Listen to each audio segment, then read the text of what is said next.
오늘 말씀의 제목은 주님을 만나고 주님을 따르는 곳이라는 말씀의 제목으로 같이 말씀을 나눕니다. 모세가 이 광야의 모든 여정을 지나면서 이스라엘 백성과 함께 이제 가나안 땅 앞에 섭니다. 이 가나안 땅 앞에 서서 모세가 이제 이스라엘 백성에게 이제 하나님의 말씀을 전하는 것이 바로 신명기서입니다. 이제 신명기서는 어떻게 보면은 이제 1세대들이 다 끝나고 다시금 하나님 앞에서는 그 세대들에게 이제 하나님의 인도하심과 하나님의 역사하심을 이제 모세가 모든 인생을 종합해 보니까 확신에 있는 것이에요. 하나님 이루하시더라. 그러니 너희들이 이렇게 살아야 된다라고 이렇게 말하고 있는 것이에요. 여러분, 광야라는 곳은 여러분들 우리가 생각하는 정말 물 없고 양식 없고 힘든 곳이지만 이 광야의 단어 뜻은 전혀 다른 뜻이에요.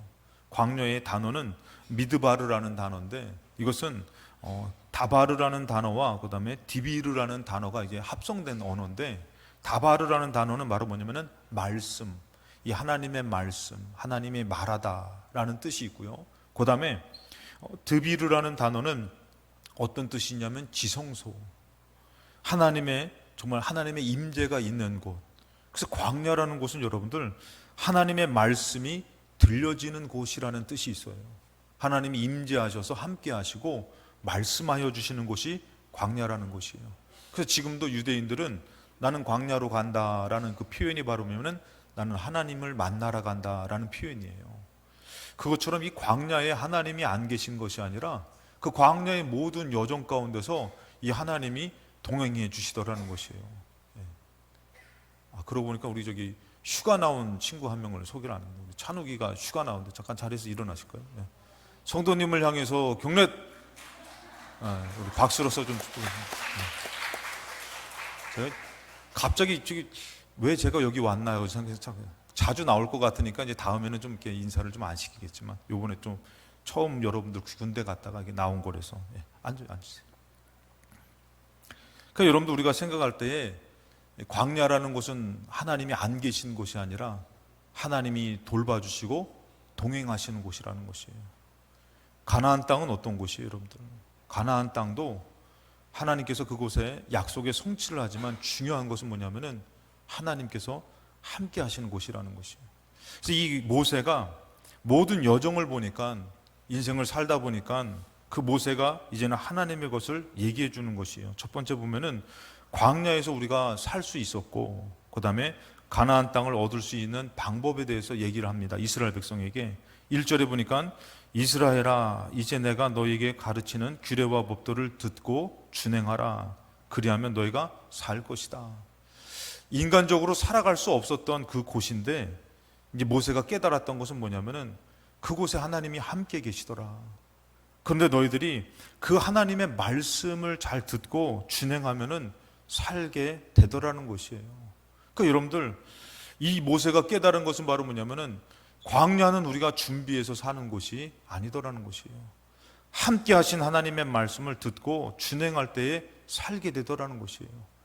우리가 이것을 알게 되었는데 너희들도 똑같다라는 것이에요. 너희들이 하나님의 말씀을 듣고 준행하면 너희들도 살게 된다라는 것이죠. 그러면서 또 말합니다. 여호와께서 너에게 주시는 땅에 들어가서 그것을 얻게 될 것이다. 가나안 땅을 얻게 되는 것도 마찬가지예요. 너희들이 힘으로 얻게 되는 것이 아니라, 너희들의 노력으로 얻게 되는 것이 아니라 하나님의 말씀을 잘 듣고 그것을 따르려고 할 때에 그 땅을 얻게 된다라는 것이에요. 그 여러분들 우리들 삶 가운데 우리는 어때요? 우리가 살려고 애쓰지만 하나님의 방법은 그게 아니라는 것이에요. 너희들이 하나님의 말씀에 귀를 기울이고 그 말씀으로 살으려고 애쓸 때에 하나님께서 살게 해주시는 것이에요. 그리고 또 우리가 차지해야 될 그 가나안 땅도 그것을 얻게 되는 것은 그 하나님의 말씀을 듣고 준행하려고 할 때에 그 땅을 차지하게 된다라는 것이에요. 어찌 보면 여러분들 인생은 세상에 있는 것이 아니에요. 하나님의 말씀에 있고 하나님의 말씀을 들으려고 할 때에 그것이 온전히 이루어지는 것을 이스라엘 백성에게 얘기해주고 있는 것이에요. 그러면서 얘기하는 것이 바로 뭐냐면은 이가 얘기합니다. 2절에 내가 너에게 명령하는 하나님의 말씀을 가감하지 말고 내가 너에게 내리는 너희 하나님 여호와의 명령을 지켜라. 그러면서 3절에 여호와께서 부올의 일로 말미암아 행하신 바를 너희가 눈으로 봤다. 너희들 경험해 보지 않았냐? 이 바알부올의 일은 여러분 잘 알다시피 모압의 왕 발락이 발람을 시켜가지고 이스라엘을 저주하고, 저주해서 그들을 저주가 이루어지게끔 하려고 했더니 하나님이 그 저주를 막으신 것이에요. 그래서 이 발람이 꾀한 것이 바로 뭐냐면은 이제 아름다운 여인들을 보내가지고 이스라엘이 음행하게 만드는 것이에요. 음란하게 만들어서 결국에 그 음란함이 어디까지 올라가냐면은 그들이 우상 숭배하고 다른 신을 섬기게끔 만드는 그 꾀를 깬 것이에요.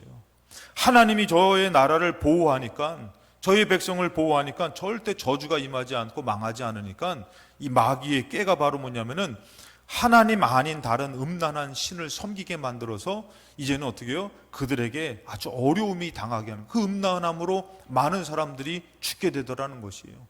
여러분, 사단의 역사는 그것이에요, 여러분들. 이스라엘 백성이 그것을 경험한 것이에요.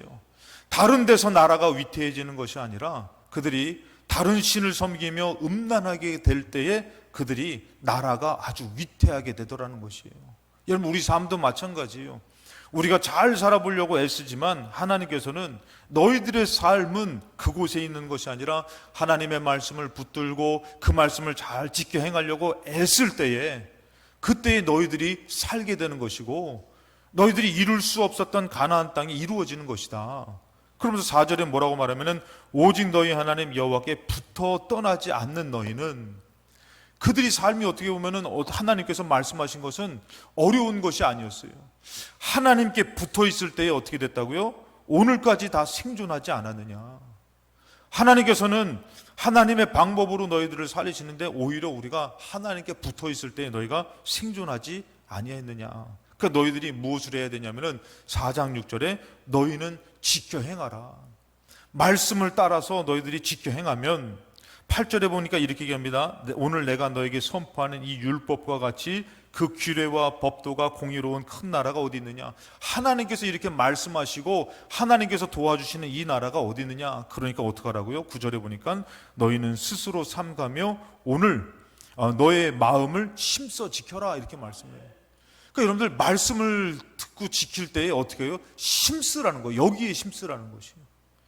우리는 이것이 반대될 때에, 세상에 힘쓰고 우리가 다른 방법으로 살아가려고 애쓸 때에 그것이 어떻게 된다고요? 오히려 위태한 거라는 것이에요. 그러니까 너희들이 어떻게 해요? 하나님이 주신 그 말씀을 힘써 지키면은 너희들이 놀랍게 역사가 나타나는 가운데 6절에 이렇게 얘기합니다. 너희는 지켜 행하라. 이것이 여러 민족 앞에서 너희의 지혜다, 너희의 지식이다.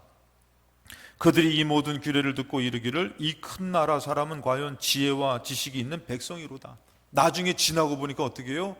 하나님께서 그 나라를 잘 되게 해주시더라는 것이에요. 지금도 여러분들, 이스라엘이 이렇게 힘 있는 나라가 된 것은 그 작은 나라 아닙니까?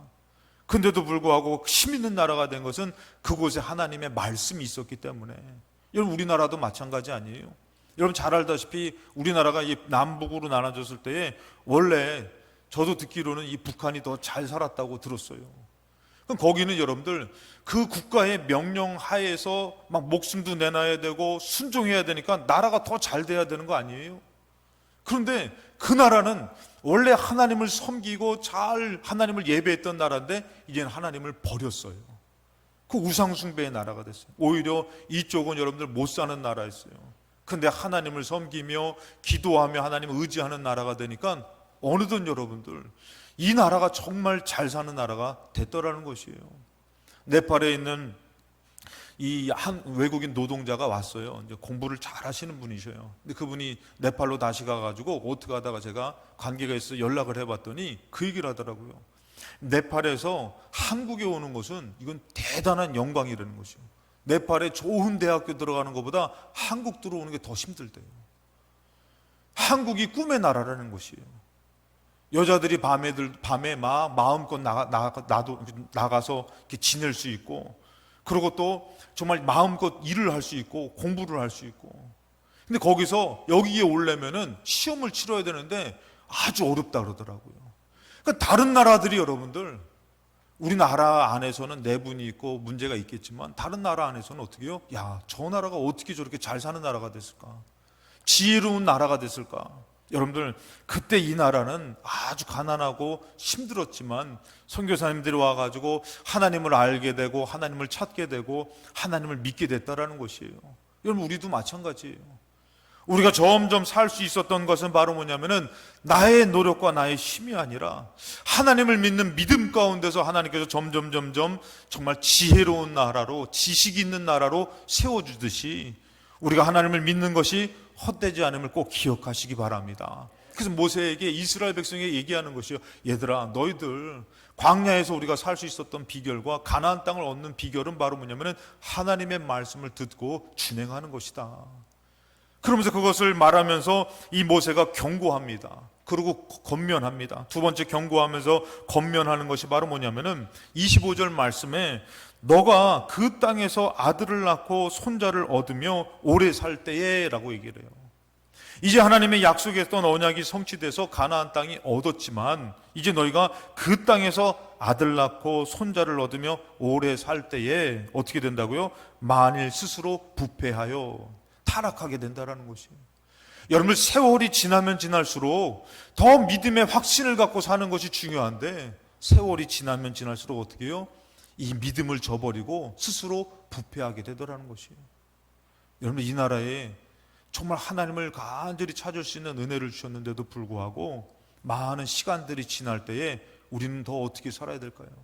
더 믿음으로 살고 확신으로 살고 그래야 되는데 혹시 믿음의 형식만 있지는 않습니까? 창세기 4장 3절에도 보면은 가인이 하나님을 예배하는데도 불구하고 세월이 지나면서 가인의 예배가 변질되더라는 것이에요. 가인은 땅의 소상으로 제물을 삼아 여호와께 드리는데 여기서 얘기하는 것은 뭐예요? 세월이 지나면서 가인의 예배가 틀려지더라는 것이에요. 히브리서 11장 4절에 얘기합니다. 믿음으로 아벨은 가인보다 더 나은 제사를 하나님께 드렸다고 그랬어요. 아벨의 예배는 여러분 잘 알다시피 어린 양을 죽이면서 자기의 전부를 드리는 하나님 앞에 간절한 믿음의 예배를 드린 것이에요. 근데 가인의 예배는 세월이 지나면서 전부가 아니라 하나님 앞에 자기의 것을 많은 것을 열매 맺게 해달라고 하는 욕심의 예배를 드리면서 형식의 예배로 바뀌어졌다는 것이에요. 그 예배는 하나님을 향한 믿음이 담겨진 것이 아니라 매번 똑같이 드려지는 형식의 예배로 나아가더라는 것이에요. 여러분들, 이스라엘 백성에게 하나님께서는 책망하십니다. 이사야 선지자를 통해서 책망한 것이 바로 무엇입니까? 이사야 1장 12절에 너희가 내 앞에 보이러 오니 이것을 누가 너에게 요구했느냐? 내 마당만 밟을 뿐이니라. 하나님을 예배하지 않은 것이 아니었어요. 하나님의 언약의 성취가 없었던 것도 아니었어요.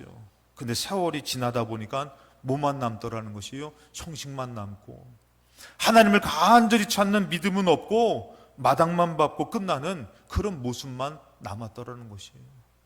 세월이 점점 지나다 보니까 가나안 땅에 들어가기까지 역사하셨던 그들 인도했던 하나님은 없고 그들은 더 이상 하나님을 찾을 필요가 없어졌어요. 오히려 그들에게 있어서 언약의 성취를 통해서 더 하나님을 신뢰하면서 믿음으로 살아가고 간절히 살아야 되는데 그들은 마당만 밟는 형식만 있더라는 것이에요. 오늘날에 여러분들 예배를 드리는 모든 곳에서 정말 예배에 좋은 환경을 우리에게 줬습니다. 정말 추울 때는 따뜻하게, 더울 때는 시원하게. 그런 곳에서 우리가 해야 될 것은 무엇일까요? 하나님께서는 이 모든 것을 이뤄서 가나안 땅에서 이스라엘 백성이 더 하나님을 경외하며 믿음의 확신을 가지며 주님을 만나기를 원했던 것이에요. 근데 더 이상 이스라엘 백성은 하나님 찾을 필요가 없어진 것이에요. 예배를 드립니다. 그러나 뭐합니까? 다른 우상들을 만들어서 하나님과 같이 섬기면서 그들은 그렇게 살아가는 것이 점점점 익숙해지더라는 것이에요. 오늘 여러분들, 우리가 예배를 드립니다. 이 예배의 형식은 있으나 삶 가운데서 주님을 만난 자로, 주님을 따르는 자로 사는 것이 없다면 우리도 형식만 남은 예배자일 수 있다는 것이에요. 그래서 모세가 얘기하는 것은 바로 뭐냐면 마지막 세 번째 그것이에요. 여기서 뭐하라고요? 주님을 만나야 된다는 것이에요. 너희들이 어려움을 당하고 흩어진다 할지라도 원래 그 자리는 어떤 자리라고요? 주님을 만나는 자리라는 것이에요. 그리고 주님을 따르는 자리라는 것이에요.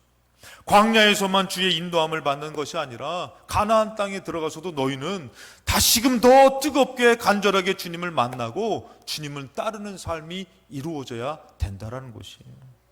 그래서 29절에 얘기하는 것이에요. 그러나 너가 거기서, 그곳은 어느 곳이냐면 너의 하나님을 찾는 곳이라는 것이에요. 다 되어진 것이 아니라 다시금 여호와를 찾고 마음을 다하고 뜻을 다하여 그를 찾으면 주님을 다시금 만나는 자리라는 것이에요. 여러분들, 가나안 땅에 주님이 안 계신 것이 아니에요. 광야에 하나님께서 안 계신 것이 아니에요. 예수님께서 이 땅에 오셨을 때에 예수님께서 많은 사람들을 안 만나 주신 것이 아닙니다. 마가복음 10장 46절에 보면은 예수님께서 그들이 여리고에 이르렀더니 예수님이 많은 무리와 함께 여리고에 이르십니다. 왜 이르십니까, 여러분들? 그곳에서 주님을 간절히 사모하는 자를 만나 주시려고. 예수께서 제자들과 허다한 무리와 함께 가셔요, 여러분들. 근데 그 허다한 무리와 제자들은 어떤 사람이에요? 나중에 주의 말씀을 들으며 이해되지 못하고 자기의 생각과 틀리니까 예수님을 떠나는 무리들이라는 것이에요. 이 많은 사람들은 그들이 기다렸던 예수님과 함께 하는데도 불구하고 예수님은 어떤 사람이냐면 그냥 구경거리인 것이에요. 근데 그때 그 예수님이 그곳을 찾아가 주신 것은 거기에 누가 있었기 때문인 것이에요? 맹인 거집 바디메오가 있었기 때문인 것이에요. 어찌 보면 여러분들, 내가 주님을 찾는 것보다 주님이 나를 찾아주시는 것이 더 간절한 줄로 믿습니다. 주님이 오늘도 내가 주님 앞에 나오는 그 열심과 수고보다도 주님이 나를 찾아주시는 그 사랑이 더 크다라는 것이에요.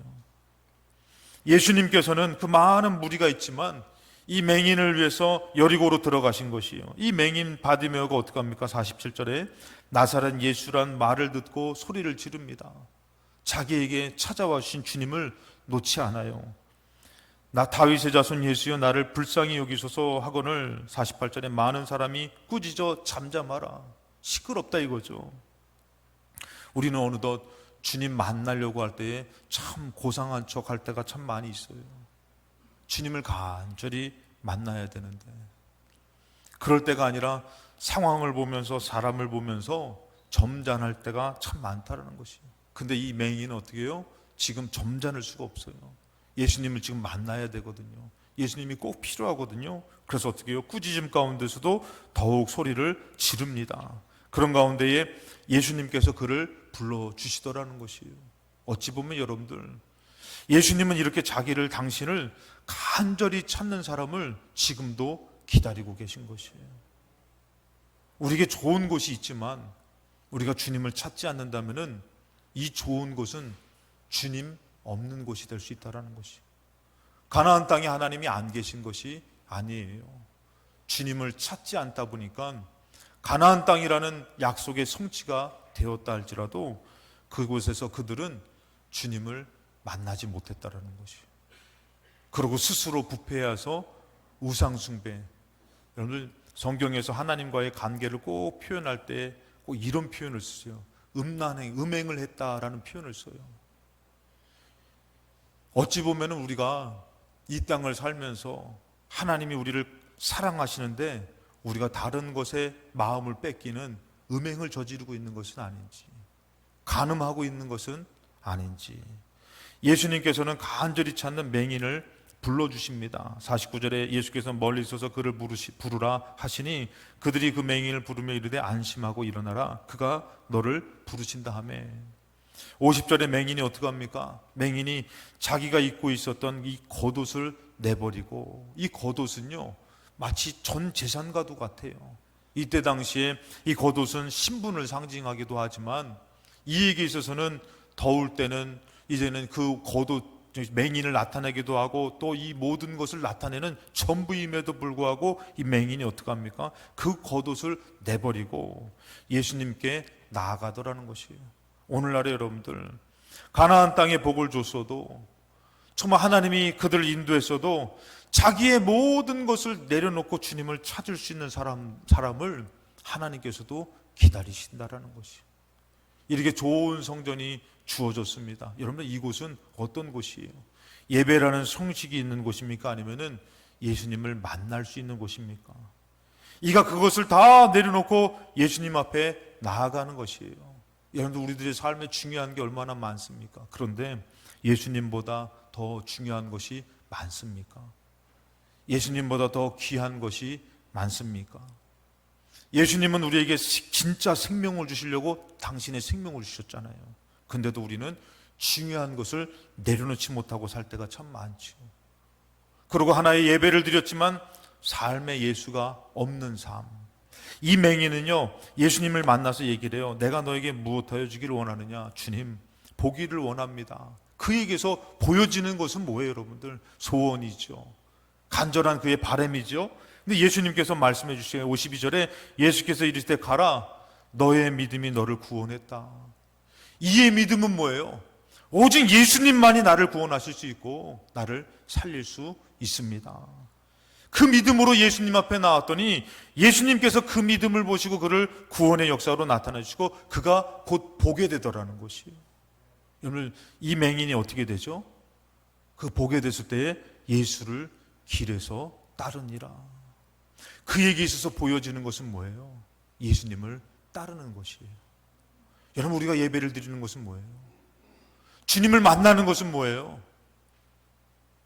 바리새인처럼 의로워서 남을 평가하고 판단하고 원망하고 불만불평하고 따지고.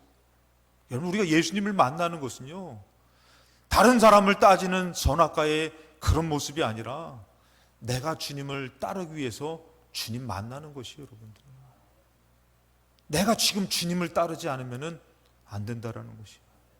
가나안 땅에 들어갔다 할지라도, 여러분들 지금 성전에 나왔다 할지라도 주님을 따르지 않는다면 우리는 주님을 만난 자가 아닌 허다한 무리일 수 있다는 것이에요. 언제든지 주님을 반대하면서 자기의 의로움을 나타낼 수 있는 사람이 될 수 있다는 것이에요. 여러분들이 보여지는 것, 여러분들이 예배를 드리는 것은 무엇입니까? 주님을 만나고 주님을 따라야 되는 것 아니겠습니까? 누가복음 7장에 보면은 이 예수님께서 오셨을 때에 참 예수님 만나는 사람들이 있어요. 36절에 한 바리새인이 예수께 자기와 함께 잡수시기를 청했어요. 이에 바리새인 집에 들어가서 앉으셨을 때에, 그때에 37절에 그 동네에 죄를 지은 한 여자가 있었어요. 여기서 죄를 지었다라는 것은 많은 사람들이 책망하고 이 여자를 어떻게 보면은 뭐라고 할 만한 죄가 참 드러난 여인일 것이에요. 내세울 것 없는 이 여자는 어떻게 해요?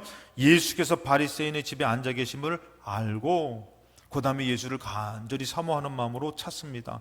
향유 담은 옥합을 가지고 와서. 여러분, 잘 아실 것이에요. 이 말씀이요, 여러분들, 성경에서 나온 이 말씀, 예수님 앞에 자기 옥합을 깨트린 이 말씀은 여기 한 번만의 말씀이 아니에요. 다른 곳은 여러분 잘 알다시피 베다니에 나사로의 누이도 있고, 성서학자들은 이거는 한 번의 사건이 아니라고 얘기합니다. 예수님을 볼 때에 예수님 앞에 자기의 전부를 다 드리고 싶은 것이에요. 어떤 분이 어떤 목사님의 말씀을 듣고 참 은혜를 받았다 그러더라고요. 그래가지고 그분이 그 목사님을 찾아갔대요. 가가지고 이랬다고 그럽니다. 목사님, 제가 건물이 있어요. 이 건물이 많은 돈을 주는 건물인데 주를 위해 썼으면 좋겠어요. 제가 아무것도 묻지도 않고 할 테니까 가져가서 주를 위해 사용해 주세요. 우리가 생각할 때 얼마나 부담됩니까? 얼마나 어렵습니까? 근데 예수님을 만난 이 여인에게 있어서는요, 자기의 전부가 귀한 것이 아니에요. 그래서 어떻게 합니까? 원래 옥합이라는 것이 여러분들, 왜 이렇게 호리병같이 앞주둥이가 이렇게 얇은 그런 곳에 이 향유를 담는 것인데, 이것은 한번 깨트리면은 다시 주워 담을 수 없는 그런 것이라는 것이에요. 한번 깨트려서 한번 쏟으면은 다 쏟아낼 수밖에 없는 그런 것이라고 그러더라고요. 여자들에게는 최고로 귀했던 거라고 그럽니다. 근데 이 여자가 어떻게 합니까? 그것을 가지고 와서 38절에 예수의 뒤로 그 발 곁에 서서 울며 눈물로 그 발을 적시고 자기 머리털로 닦고 그 발에 입을 맞추고 향유를 부어요. 여러분들, 전부이신 생명이신 예수님을 만나지 못하면은 이것은 아까운 것이에요. 주님의 역사와 주님을 믿지 못하면은 주를 위해 산다라는 것은 손해보는 것 같아요. 오늘도 여러분들이 예배를 보면서 시간의 손해를 본다는 생각을 갖지는 않습니까? 물질을 드리면서 물질의 손해를 받는다는 생각을 갖지는 않습니까? 예수를 만난 자에게 모든 것을 쏟는 그 사람은 아깝지가 않더라는 것이에요. 왜? 저분은 나의 생명보다 귀한 분이니까. 그때 이 예수님이 이 여자에 대해서 얘기를 해요. 44절에 그 여자를 돌아보시며 시몬에게 말합니다. 많은 사람들은 그러죠. 야, 왜 저 귀한 것을 허비하냐, 소비하냐. 사랑하는 여러분들, 오늘 예배를 드리려고 여러분들 얼마나 애써서 나오셨어요. 그거 절대 허비하는 것 아닌 줄로 믿습니다. 손해보는 것 아닌 줄로 믿습니다. 많은 사람들은 그것을 팔아서 가난한 사람들에게 줬으면 좋지 않을까, 이런 얘기를 해요. 그런데 이 예수님께서는 이런 의심을 갖고 이런 마음을 가지고 있는 사람들에게 얘기를 해요. 시몬에게 이르실 때, 이 여자를 보느냐? 내가 너의 집에 들어올 때에 너는 내게 발 씻을 물도 주지 아니했지만 이 여자는 눈물로 내 발을 적시고 그 머리털로 닦았다. 45절에 너는 내게 입 맞추지 아니하시되 그는 내가 들어올 때부터 내 발에 입 맞추기를 그치지 아니하였다. 46절에 너는 내 머리에 감람류도 붓지 아니하시되 그는 향유를 내 발에 부었다. 47절에 뭐예요? 이는 그의 사랑함이 많기 때문인 것이다. 사랑하는 여러분들, 이스라엘 백성이 하나님께서는 가나안 땅에 들어가서 더 하나님을 예배하며 더 하나님을 경외하며 믿음으로 살기를 바라셨던 것이에요. 예수님이 이 땅에 오신 것은 우리를 살리려고 오셨지만 하나님의 아들이 오신 이 땅에 오셔서 우리를 만나기를 원하셨던 것이에요. 근데 많은 사람들은 그것을 구경하더라는 것이에요. 이 땅에 여러분들, 우리나라에 이렇게 많은 교회를 세워주신 것은, 많은 사람들이 예배를 드리는 것은 이 많은 사람들 중에서 나를 간절히 찾고 만나는 사람을 기다리셨기 때문에 우리에게 허락해 주신 줄로 믿습니다. 사랑하는 여러분들, 가나안 땅이 아니지만, 예수님이 안 계신 것은 아니지만, 예수님 시대가 아니지만 우리에게 주신 이 교회는 무엇입니까? 우리의 삶은 무엇입니까? 어떻게 보면 주님이 안 계신 것이 아니에요. 주님을 우리가 찾아 만날 수 있는데 우리는 너무 주님을 쉽게 생각하고 세월이 지나면서 이것이 형식이 되기 때문에 하나의 지나쳐지는 일이 될 수가 있다라는 것이에요. 여러분들, 매 주일마다 우리에게 주어진 이 교회에서, 우리에게 주신 삶에서 주님을 만나시고 주님을 따르시기 바랍니다. 가나안 땅은 이제 주님을 버리는 곳이 아니에요. 그곳에서 주님을 간절히 찾고 주님을 만나는 곳이에요. 우리 삶 가운데서 여러분들 이렇게 예배를 드릴 수 있는 기회를 주시고, 우리 예수님이 지금도 안 계신 것이 아니라 우리에게 기회를 주시고 만나 주시는 것은 우리가 간절히 찾고 만나 삶 가운데에 주님을 따르는 자로 살고자 우리에게 허락해 주신 줄로 믿습니다. 이 주일이 여러분들 그냥 지나가는 주일이 되지 마시고 간절히 주님을 만나서 나의 모든 것을 내려놓고 주님을 따를 수 있는 믿음의 고백이 있는 이 날이 되시기를 주님의 이름으로 축원합니다.